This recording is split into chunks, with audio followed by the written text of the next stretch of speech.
Hi guys, we're at the end of week 32, I think, of taking 100 milligrams of sertraline to treat triple PD and CPTSD. How are you guys doing? You okay? This week's been eventful, but difficult. I'll explain why in a bit. I'm just having a little massage. I don't feel great at the moment. I'm probably about an 8 out of 10 on the symptoms scale. Again, it's the ear ringing, vision, dizziness, but that's about it at the moment, but that's enough. It is kind of, the weather's a bit funny and I do seem to react to barometric pressure changes, and there's like thunderstorms and lightning and all that kind of stuff, and it's raining at the moment. I'm in Margate. I've had to come here this weekend, not for pleasure, but actually because there's been a problem with the plumbing. I arrived last week with a friend to find the smell of sewage, and my toilets, there's a problem with one of the toilets, and so I've got to get a builder stroke plumber around on Monday morning. So we've come down until Tuesday to get this sorted out. Again, I have no money, and my boyfriend's going to have to help me out there. So that's a little bit annoying. Not massively stressful, just a bit annoying. This week, another thing's happened. I've had another, stressor. So the freehold for this property is being transferred over to me and the other 3 owners of the flats. We haven't got to buy the freehold. It's being transferred for free, which is fantastic, but the solicitor's fees are £500 per flat. So it's all happening now and I've got to find out from nowhere. So that's a little bit stressful. Earlier in the week, I had a text from my brother saying that he's extremely depressed. He's on his own. He's not coping with losing my parents. He's not coping with life in general. He has nobody, and he says he hasn't got any friends, and he's just generally very low. And so I've been trying to support him whilst feeling like this, and there's only so much I can do. I'm very aware of having to put boundaries in place, but at the same time, he's my only family I have left, and I love him and I want to help him. And that's kind of what I was talking about last week. So it's very, very difficult for me at the moment, and for him. But all the problems he has are resolvable, and he's just got to get the motivation and the spirit back in him to do these things. I can't do them for him. But it's very difficult and it puts me under considerable pressure, and pulls up my heartstrings, frankly, because, we are all empathic people, aren't we? We're all empathic or empathetic, whatever you want to call it. And we're the kind of people that get chronic dizziness. But it is enraging because I'm ill and I'm grieving too, but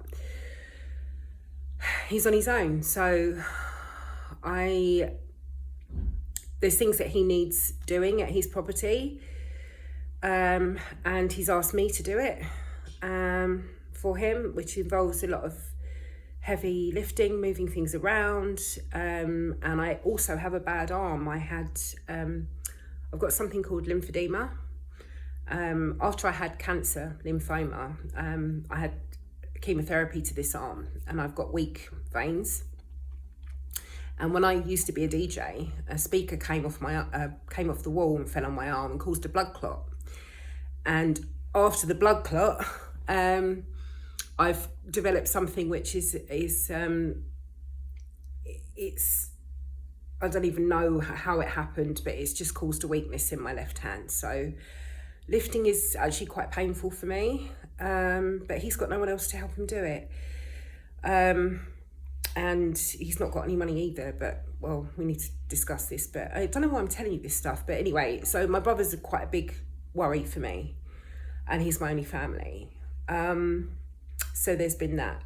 And on top of that, I've had my dad's solicitor. My dad passed away last year from cancer, unfortunately. And his estate is taking a long time to resolve because he owned a property in Spain, or owns a property in Spain, with his former girlfriend, who's in her 70s. And there's stuff that needs to be done in Spain, and my brother's not, he's got mobility issues, and she's too old to go over there on her own. So it's going to fall on me to go to Spain in my condition, and clean the house. My boyfriend will obviously come with me and help me. He's been amazing. I don't know what I'd do without him, actually. I really don't know what I'd do without him. So he's going to help us do any repairs that are needed to the property. I've then got to instruct a estate agent to do everything. So, and it's all triggering for me. It's just so hard. So I've got to do that at some point soon as well. And I've just started the new job. I'm still using a massager and got my ears ringing, and it's just life, life. So, and on top of that, I've got to go into London, into central London, nightmare, with my brother, who's feeling the way he is. We've both got to go into central London to the Spanish consulate to sign forms so that the people in Spain can act as power of attorney on our behalf when we're not there, to help deal with the sale of the property. So all this has happened last week, and I just felt completely overwhelmed. And yeah, I haven't been able to focus on calming and soothing because it's just been so much to think about and respond to. And everything comes at once, doesn't it? I mean, that is just life. But, you know, it's annoying. So, all that's got to be done.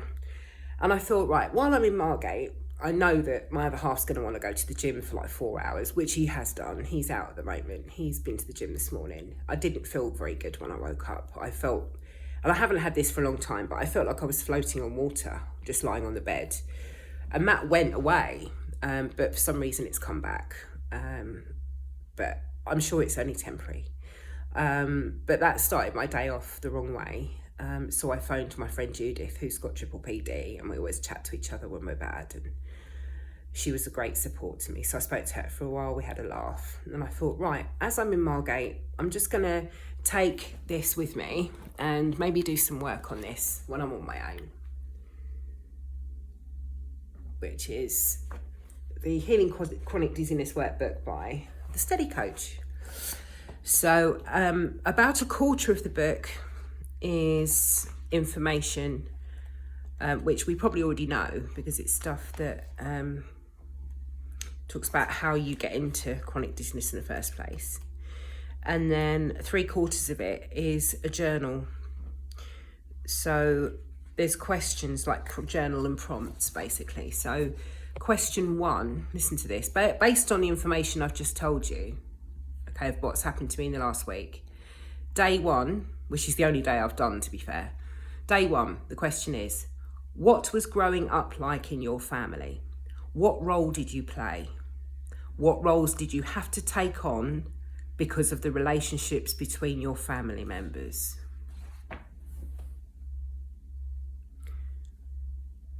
I mean, without reading you the comprehensive answer I've given to that,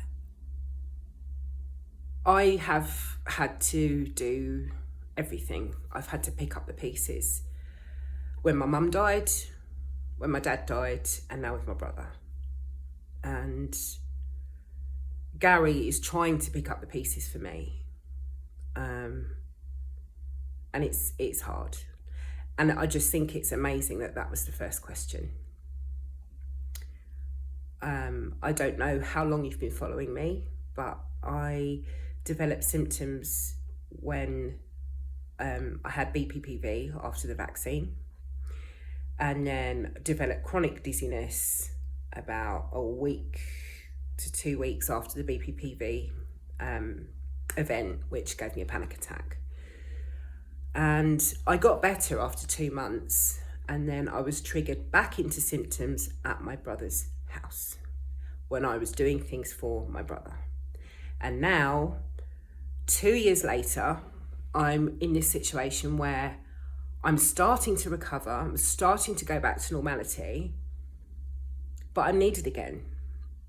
And That's not his fault. That's not his fault. He has nobody else to help him. Everybody needs somebody, everyone. But where does this leave me? So I don't even think that, I've said this before, I don't think it's grief that I'm feeling, because I'm a spiritual person. I have dealt with that in my own way, and we're all different how we deal with grieving. But there's a lot of rage in me, and injustice.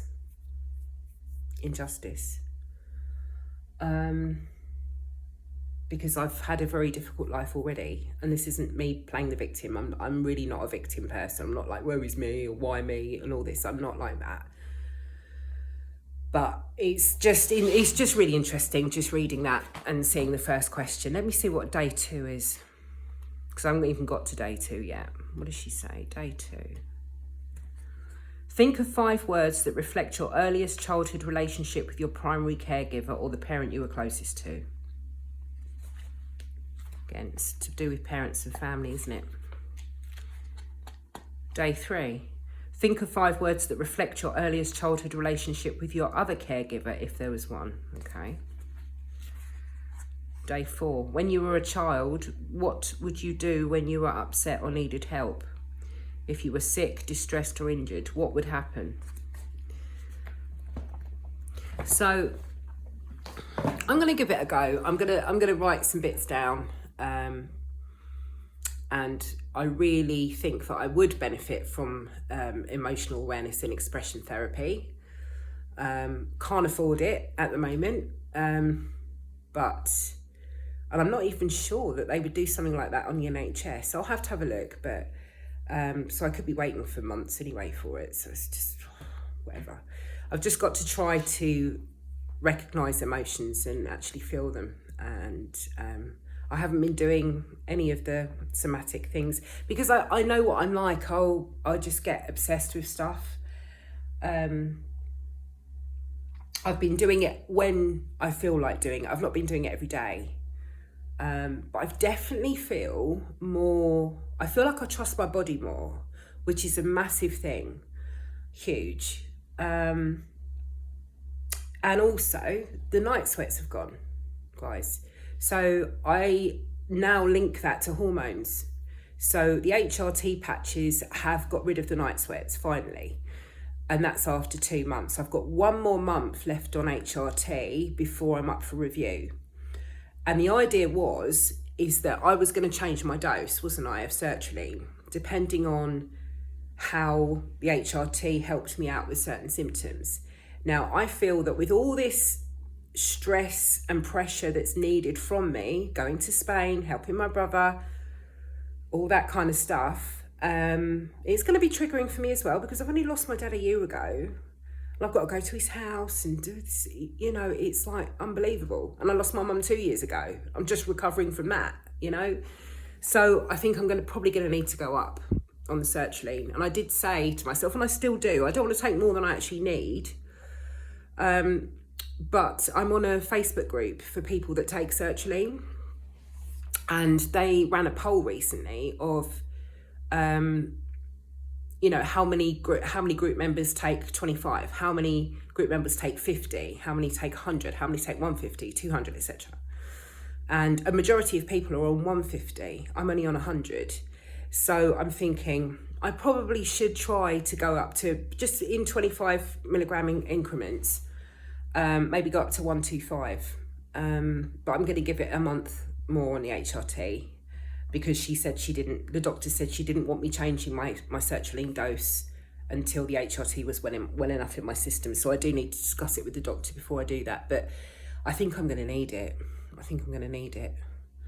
I've been doing all the other stuff, right? I mean, you know, I've been trying to honour the parts of me that need certain things, like doing things I enjoy, dancing, you know, coming on holiday, being creative, all that kind of stuff, spending time with animals. They're all things that I enjoy. And this is the thing about SSRI medication. My friend reminded me of this earlier. SSRIs, which are antidepressants, certain type of antidepressants, which sertraline falls under, stands for selective serotonin reuptake inhibitors. So that means that it's not actually giving you serotonin. It just means that it's keeping the serotonin that you already produce from being depleted into your bloodstream. So we have to do the work to increase our happiness and joy in order to feel better. So it's not like it's putting anything in your system. It's not. It's just stopping it from coming out. So yeah, we'll see what happens. Anyway, that's enough of my news, I think, for this week. Again, I hope you're doing okay, and if you're not, reach out, and see you next week. Bye.